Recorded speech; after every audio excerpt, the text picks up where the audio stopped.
Le cri de la terre.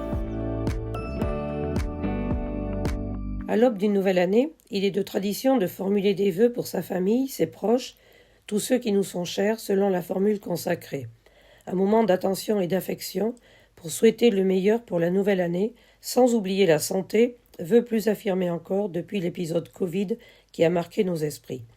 Toutefois, nous sommes inévitablement influencés par l'actualité, et le moins qu'on puisse dire, c'est qu'elle a été violente, bouleversante, préoccupante, avec le réveillon dramatiquement meurtrier en Suisse, l'opération des États-Unis au Venezuela, la poursuite de la mobilisation des agriculteurs inquiets pour leur avenir.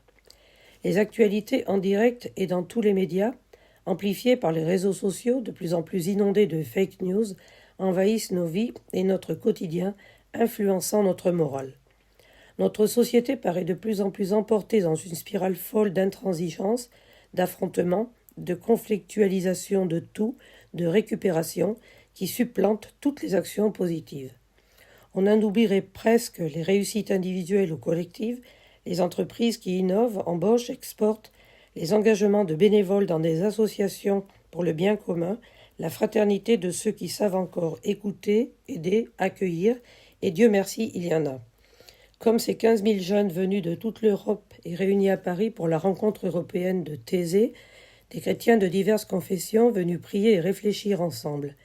Comme ces jeunes qui ont aidé les pompiers à extraire d'autres jeunes du brasier en Suisse, bravant le danger, n'écoutant que leur cœur. Alors formons le vœu qu'en 2026 revienne davantage l'envie de recherche de solutions au service d'une vision sociétale constructive, d'engagement responsable et altruiste pour des causes collectives qui dépassent l'intérêt individuel.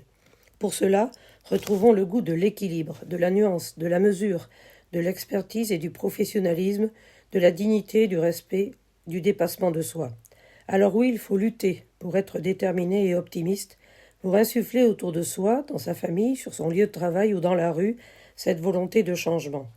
Soyons fidèles à ce que disait Gandhi, soyez vous-même le changement que vous voulez pour le monde. Je souhaite à tous une très bonne année 2026 d'engagement et d'épanouissement.